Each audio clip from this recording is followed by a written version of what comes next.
ഇതാ ഒരു പാൻ അടുപ്പത്ത് വെച്ചു, വെളിച്ചെണ്ണ ഒഴിച്ചു കൊടുത്തു. ഇതാ സവാള ഇഞ്ചി ഇട്ട് കൊടുത്തു.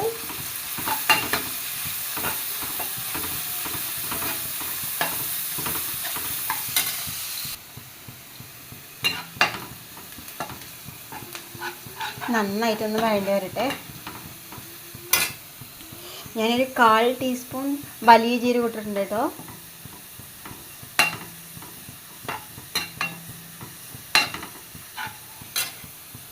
ഇതാ ബീൻസ്, പച്ചമുളക്, കറിവേപ്പിലയൊക്കെ ഇട്ട് കൊടുക്കാം.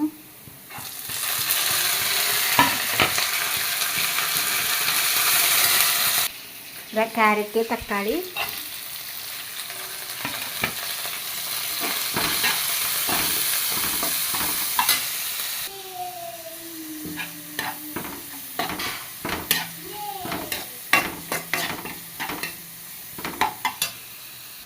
ലേശം മുളക് പൊടി, മഞ്ഞൾപ്പൊടി,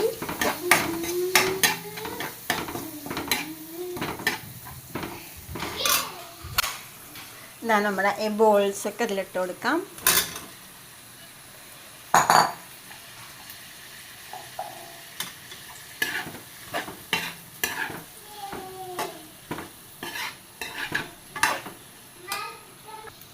ഇതാ അതിലേക്ക് അങ്ങോട്ട് നല്ല കട്ടിയുള്ള തേങ്ങാപ്പാൽ അങ്ങോട്ട് ഒഴിച്ചു കൊടുക്കാം.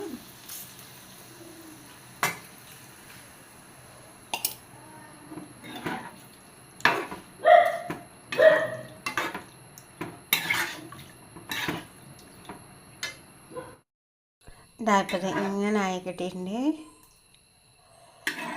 എരിവും മധുരവും ഒക്കെ കൂടി ഒരു പ്രത്യേക ടേസ്റ്റാണ് കേട്ടോ. ഉപ്പൊക്കെ കൂടി നല്ല ഒരു പ്രത്യേക ടേസ്റ്റാണ് അതിന്. ഒരു നേരിയ പുളിയും ഒക്കെ കൂടിയിട്ട്